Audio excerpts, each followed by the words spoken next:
Hey friends, it's me, the Ebony Otaku, the well-rounded nerd. I thought we might look at a couple of more obscure things from my collection today. I'm probably, so you might notice that sometimes the top of my head's cut off. It's because the original stand I got for my camera is higher, but I'm having to jank it up because the hydraulics in my chair, somebody sat in them. And they sat so hard they broke the hydraulic in my chair. So I sit literally with like my knees at my nose. I'm very tall. But my new chair hydraulic just came in, so I can get back to a normal height. So I do have a top of a head. I promise it's there. Maybe I can angle a bit. Can I angle? That'll work.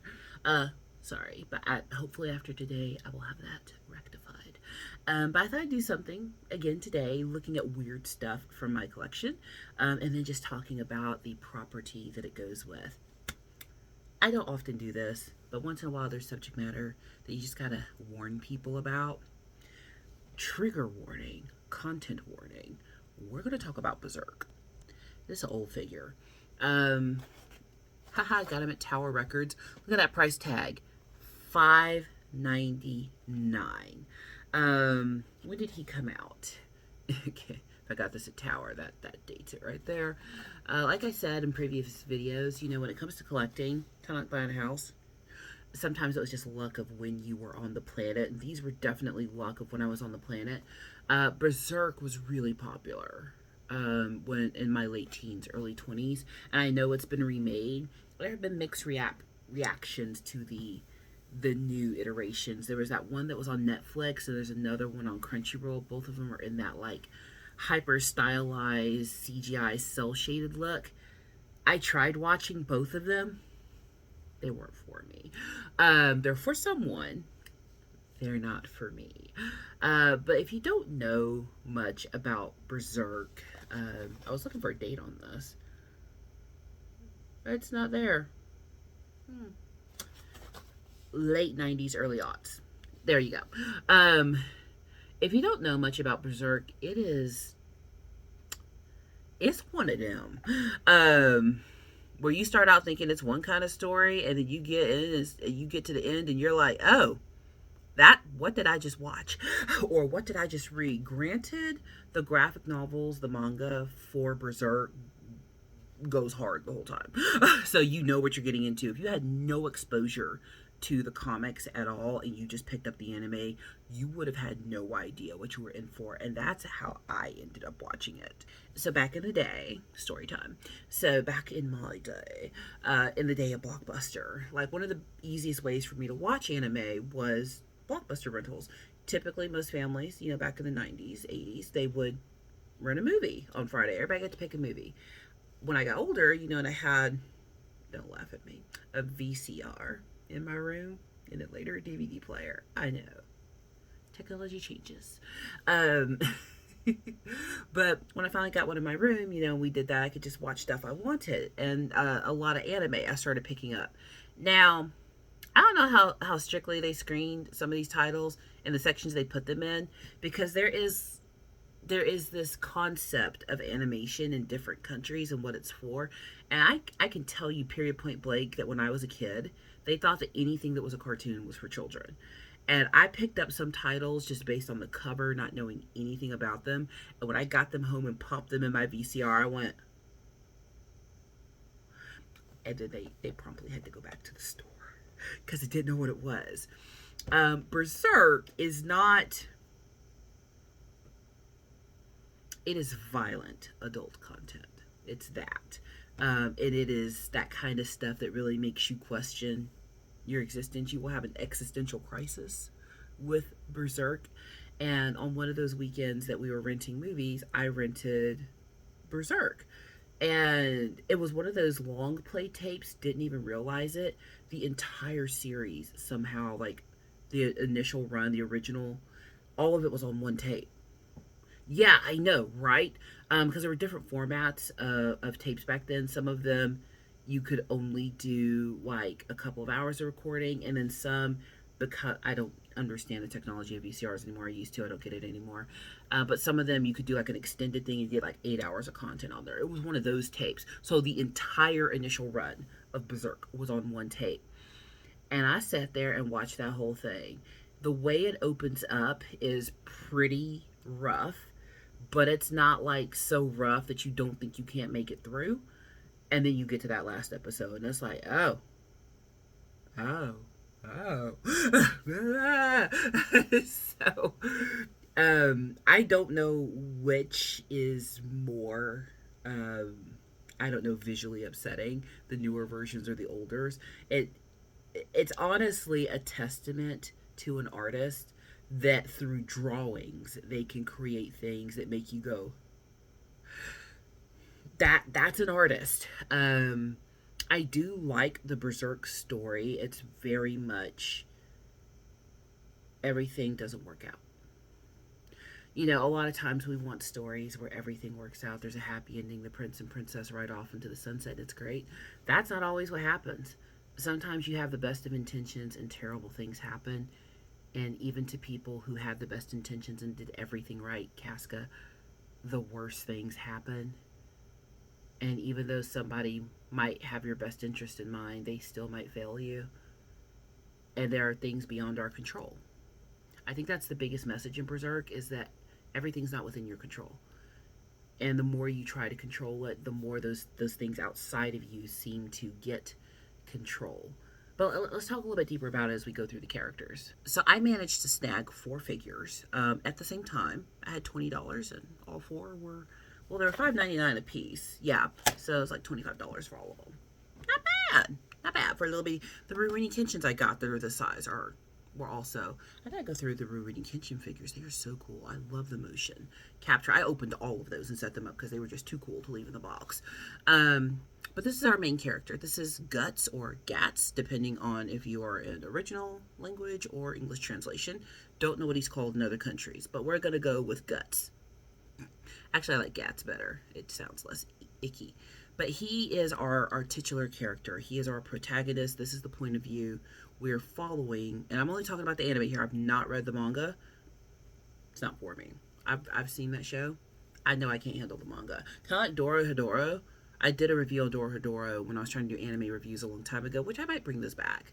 It's just, God, trying to do clips and not get copyright claimed. It's just, this is easier if I'm the content. I don't have to worry about it. But Dorohedoro is one of those that the anime, while it is, it is left.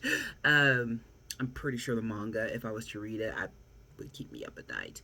And I am a horror girly. I like horror, like a lot.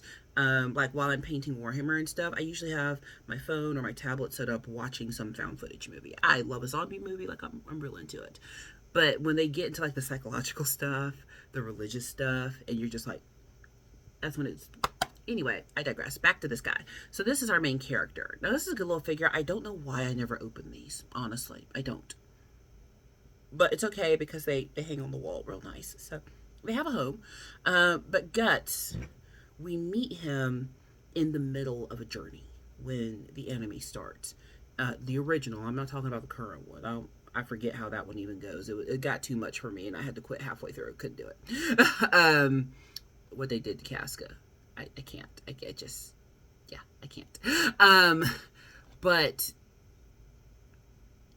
it's a lot. I can't even say I'm recommending this one because, like, if you're sensitive, God, it just. Anyway, we start out with Gats, on a journey, and he is in the middle of the woods, and he's getting basically stalked by demons. So it's very obvious, very clear that demons are after him. And he has this thing around his neck that's like a little egg looking thing, and it's real gross looking, and it kind of smiles. And he has this giant sword that's bigger than him, and everything that attacks him, he hacks it down with his sword.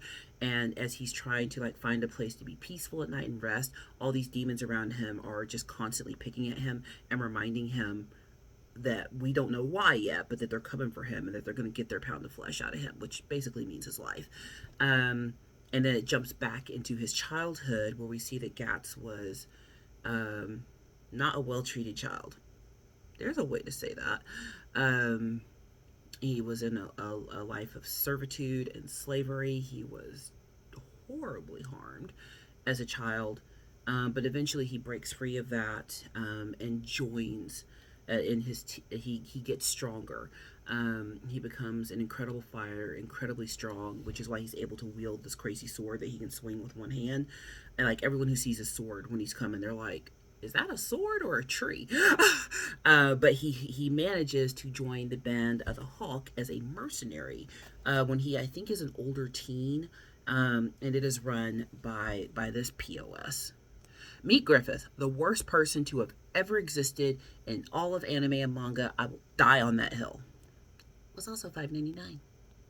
This jerk runs a mercenary group, and he has a secret goal that he has not told his people about.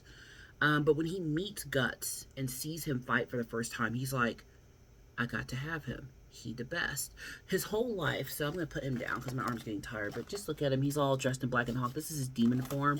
We'll talk about it. Griffith has a secret goal. And it actually is connected back to that gross little egg thing that Guts has. And when we finally see Guts and Griffith meet in like flashbacks of what's happened in Guts' life. Because remember, we start the story with Guts as an adult and he's being chased by demons. Now we're finding out why he gets chased by demons. That takes 22 episodes to find out why he's being chased by demons. When Guts breaks out of slavery and becomes a member of Griffith's band of the Hawk, it is because Griffith had been fighting for his secret goal, and basically Guts was a distraction to him. He doesn't realize it at the time, but that's what's happened. Griffith is one of them anime men who is pretty as a girl. He's one of those. Like, if Fulgrim was a human, it would be Griffith. Yeah, Griffith, Fulgrim, interchangeable, basically. Real pretty, real good fighter, real diplomatic and well-spoken. Everyone loves him. And everyone perceives Griffith's goal to be like free the kingdoms, bring people together, yada, yada, yada. That is not Griffith's goal at all. But he lets people think that because they'll work for him. One of the people working for him directly is like one of Griffith's little like lieutenants, generals, whatever, is Casca. Now, I'm doing this from memory, so if I get something wrong, just whatever, fight about it in the comments. Casca is a woman. She is a dark-skinned woman. She's actually quite beautiful, fierce fighter. And when Guts joins their little band, and immediately he's like, Guts is Griffith's favorite. Casca's like, WTH, what am I, chopped liver? I've been with you for years. And she hates Guts.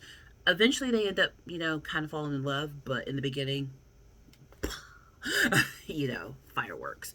But Guts is in it for the lulz, basically. He's like, you know what? I got a place to fight. You feed me. Let's do this thing. I'm going to swing my big old sword around. And Griffith and Guts and Casca and their merry band of mercenaries just go around the kingdoms raising Cain and bringing people down. They you know what a mercenary is. They are cutters of throats for hire. They're not loyal to anyone. They do what it takes. Well, we find out more about Griffith as the series goes on, especially when they encounter one particular demon. Because remember, we in a fantasy otherworld anime here. It's not an isekai. It's definitely a fantasy, but it's like one of them supernatural fantasy type things. So like, think Rennie, medievally, and demons, and let's go fight them. So that's the world we're in. So they encounter a particular demon, and that demon gives some information about Griffith that we didn't know. This dude here, I want to say he was named Zod, but he basically turns into like this rhinoceros kind of, what are they called? The Minotaur type demons. They're sent to kill him by a particular ruler. There's a whole bunch of kingdoms. Like, that's the one thing about fantasy anime and the kingdoms. It seems like there's 900 kingdoms in everyone. You can't keep them straight. I'm looking at you, Junie Kokai. One of my favorites, but yeah, a lot of kingdoms to keep straight. We're only concerned about this one right now. So they're sent off to kill this dude. I had no particular attachment to this character. I really just wanted the Guts and the Griffith, but he was there, and I had $20. So they're sent to go take him out in this cave, and they have to have Guts to do it because no one is strong enough. This particular demon is just a hoss of a demon, not just in supernatural powers, but just he's a half bull ox ram person. And when Guts is about to take him out, he basically tells him, your buddy Griffith that you've been hanging around with, he's not what you think he is. That thing around his neck, that egg thing, it's called a behelit. It's basically an egg of a demon prince, no less. It is a promise, an oath that Griffith has taken between himself and the dark gods to get to his goal, that if they get him there, he basically is in their servitude and will rise to demon princehood himself. What the chaos! Nobody knows this about Griffith. No one. Everyone just thinks Griffith is this great mercenary and great leader. They don't they don't think he's got other nefarious purposes. I mean, obviously he's a mercenary, so morals are loose. you know. But Griffith has them all bamboozled, and then Gats learns this about him. And he's like, oh, okay. I have to think on that. But eventually, Griffith fumbles the bag. But still gets what he wants in the end. So, Guts here, eventually, through many, many trials and tribulations, I have forgotten the reasons, the exact reasons, but he decides to leave Griffith. He's like, you know what, dude? It's been great. You're nuts. I'm going to go off and do my own thing. Casca's still cute. Bye. And he goes. Now, remember, Griffith has had a goal. And he kind of set his goal down with all the demon stuff and his behelit and all that because Guts was just that amazing. It is a weird obsession. It's one of them anime. It's like, oh, I'm just not going to read any more into this because it will upset me. And when Griffith can't convince Guts to stay and he leaves, he tries to play it off like it's no thing, but it is a thing. It breaks him psychologically because he thought he had this perfect fighter human being in his control. And Guts does what Guts wants to do. Guts gone. Guts was like, you know what? You're gone too crazy for me. I was in it for the killing. I can go kill anywhere. Deuces. And he rides off into the sunset. Griffith loses his mind at losing Gats. Loses it. At the particular time when that happens, they're actually in the service of a particular king. And there's kind of whispers that king's daughter and Griffith could have a thing together. Like, she finds him real cute because he's the prettiest. But Griffith knows better. You don't go there. Like, it doesn't matter how good of a whatever you are. That's a princess. You're still a mercenary. It's not going to happen. So he knows better. He knows how to play the political game. But when Guts leaves, he just throws all of his common sense out the window. And he beds the king's daughter. You know what you don't do? You don't take the king's daughter to bed. His pure virgin, virtuous daughter. Especially after the king has given you all of his trust. Griffith is then thrown in jail. And his band of the Hawk is basically named traitors. They all have to scatter because they're being hunted now by the king's people. They are criminals now. He's thrown in the lowest dungeons and starved, beaten, the whole thing. Like, it's a whole hot mess. But you know what they let him keep? That behelit around his neck. The behelit, that egg, it is a promise between him and the demons. When Griffith was a child, he was selected by the demon gods that you gonna be one of us one day. But you got to do things. And basically by becoming that mercenary, what Griffith has been doing is through the act of being a mercenary and starting all these wars and collecting all these warriors, every human life that he took was a sacrifice to these gods. But then eventually he has to make the ultimate sacrifice. And Gats leaving Griffith, why he had a little bit of a psychotic break there, it then reminded him of what his true purpose was. And by this time, his band of the Hawk isn't a band anymore. They are not Robin Hood and the Merry Men. They're the army of the Hawk at this point. And he has bunches. And there are enough of them that are loyal enough to him that last group of them can constitute the last amount of bodies he needs to sacrifice to join the demons. See, I know bros before hoes has been a thing, but Gats should have let that go. Gats hears that Griffith is in trouble, and he and the rest of the band of the Hawk go and free him. And that's the beginning of their end. Actually, the fact that they even knew Griffith was the beginning of their end, let's be real. But the Band of the Hawk goes and frees Griffith, and Gats helps them. And Griffith shows his gratitude by leading them out in the field and cracking that Behelit egg and sacrificing them up to the demons. All of them. Griffith was never in it for friendship. He was never in it for love. He was marked by greatness and grandeur since he was born, as far as he was concerned. And he was going to get his. In his brain that had gone on hiatus while Gats was there, Gats owed him, basically. Like, unintentionally, Gats leaving, because remember, he's the only one who knows about this. Gats is the only one that knows that Griffith's deep down crazy. He's the only one who knows. And I don't think he shares it. If I recall, I don't think he shared that information with anybody else. He didn't share it with Casca and the other generals, nobody. Nobody knows. But Gats eventually is like, peace out. And that reminds Griffith, I was never in it for y'all. My mistake was making friends, was almost loving you. No. This was all about me. And he reconnected Griffith to his true dark purpose. And when they take Griffith away from the palace and they end up out in this field and stuff, Griffith summons all them demons, them demon gods. They're not just demons, they are demon gods. And you see them and they are just as horrifying as they sound. It get real rated R real fast.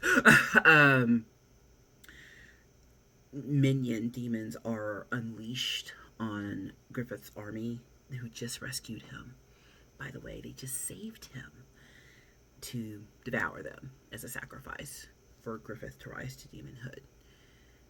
As they are killed and dying, Griffith starts to transform. He goes from like pretty beautiful, like, Super Saiyan Fulgrim to the Angel Exterminatus, basically.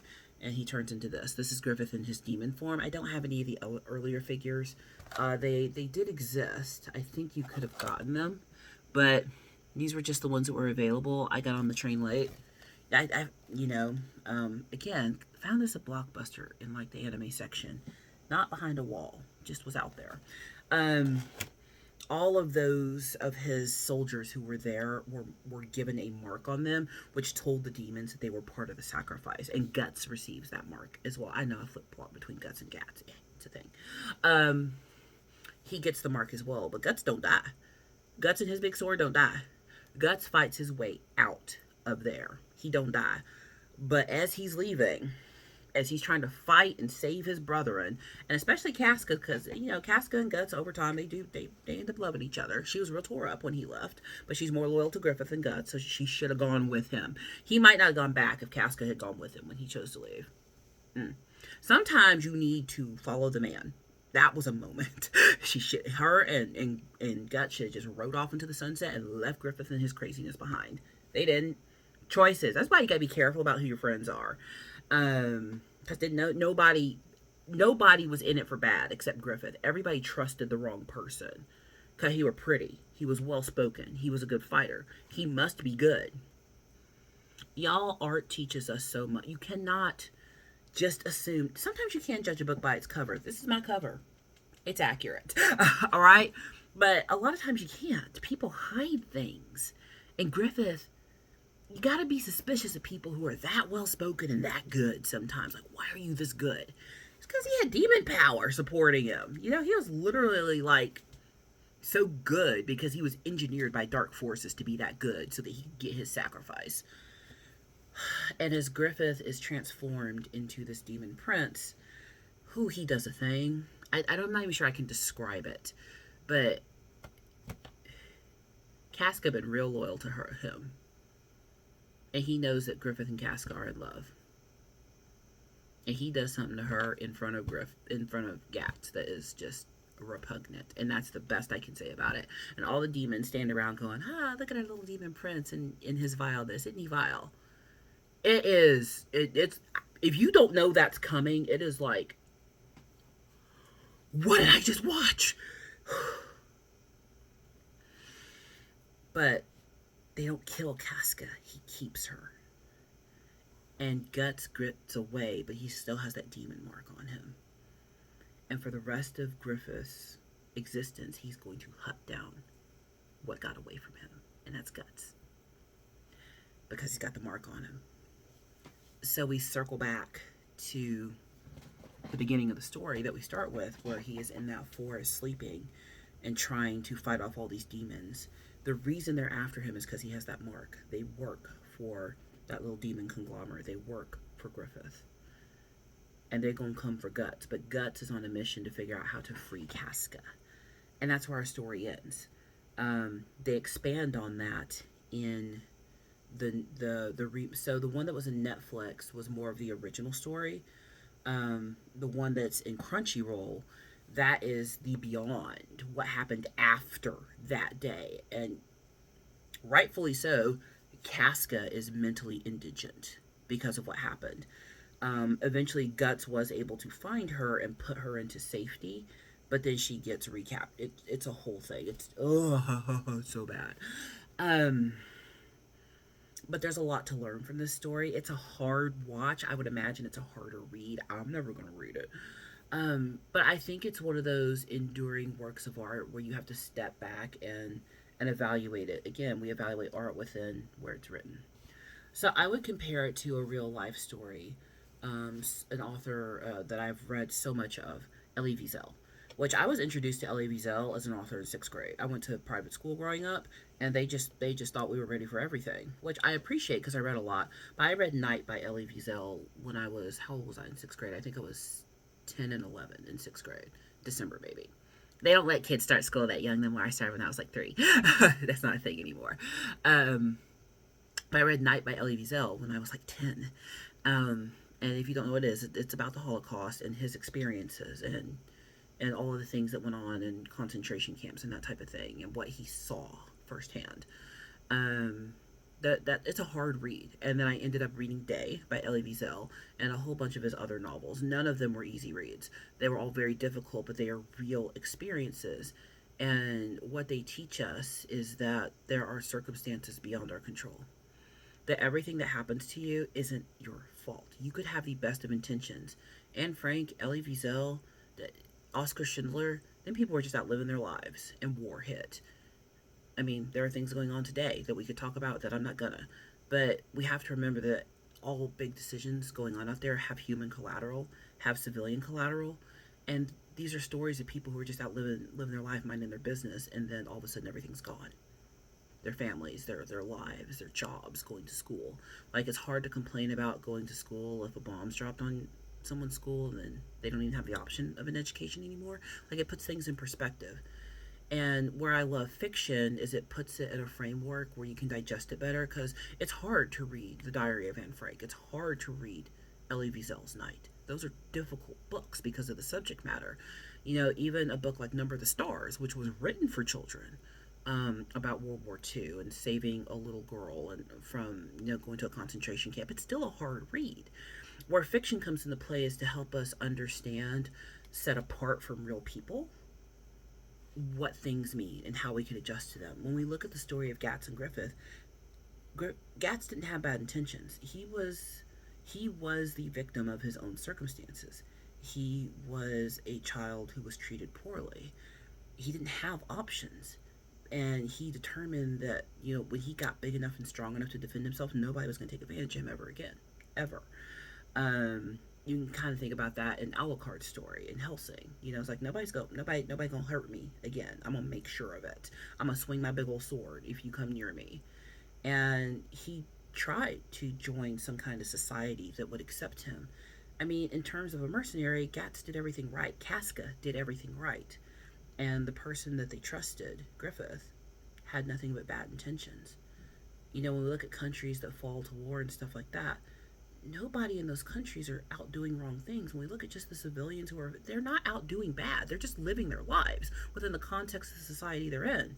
They're not out being bad. And then somebody makes a decision and everything's gone. They didn't make a decision for Griffith to be evil from the get-go. They didn't know.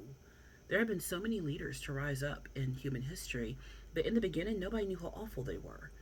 And then next thing you know, it's too late. They're in too deep. And how do you get rid of this awful person who has all the power now? And it also teaches us that the people we trust the most can be the ones to hurt us the most. But what I think the redemption of Berserk is no matter how hard it gets, you can keep fighting. We can't control everything that happens to us, but what we can control is our response to it. Horrible things happen to the Band of the Hawk, to Casca, to Gats, and the rest. All at the hands of someone they trusted. But Gats is going to keep fighting. Whatever it takes, he's going to protect Casca. Whatever it takes, he's going to find Griffith and take him down. And it doesn't matter how many demons they send his way, he's going to cut them all down. And he's going to keep fighting. And I think that's the message.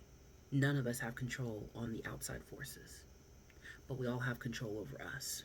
And even if those outside forces present us with the absolute worst of the worst of the worst things, at some point I can choose to become stronger and fight them demons. I'm not going to let them demons win. There was one more little figure, but I couldn't figure out where to put him in my rambling. He's just like one of the little soldier guys that you see. Again, I bought these on a whim when I was some age. I can't remember. Whew, that one was rough. I will never watch that show again. I might watch Dora Hedora again. I wish they would do a season 2. It started out slow, and I was like, what am I watching? But then when they got over into the wizardy side of things, I was like, this is interesting. And the last episode's a whole cliffhanger. Netflix, quit making shows and then not giving us a season 2. Like, stop that. You make a good show, we want to see it again. Like, figure out how to bring back the new version of what's it called? The Jim Henson thing that totally left my brain. Y'all know what I'm talking about, the Gelflings. I have Labyrinth. It is not the Labyrinth, it's the other one. The Dark Crystal. Oh my god, where did my brain go? Like, I didn't watch the last episode of that because I was so invested, and then when I found out they weren't going to do a season 2, I was like, I'm not watching anymore because I don't want to be sad that I don't know what happens next, because there won't be a next. You know, there are some older anime that they've remade where they never finished the story, so that I'm thankful for. I wanted to finish the Berserk story, but I got to like episode 3 and I was like, can't, it's not in me. But like Fruits Basket, they remade it and did the whole story. That's a rough one too. It's one of them like that's dressed up real cute, and then they get into the subject matter. It's like and Made in Abyss is another one. Like Made in Abyss, that whole moe style, and you get to that movie and it's like, oh, that movie is rough in Made in Abyss. Like, it's rough. That's all I can say. But even with media that can be disturbing, you have to look at the artist's intention behind it. What were they trying to say? Why did they write it this way? Why are they presenting me with this imagery? I don't believe in gratuity. I don't believe in just for sake. That's the best way I can say that. But if the art presents a story, a lesson, a theme, where we can bring something out of it, and sometimes the only way to tell the story is to tell the story. You can't tell the story of what happened in concentration camps without it being awful. You can't, because it was awful.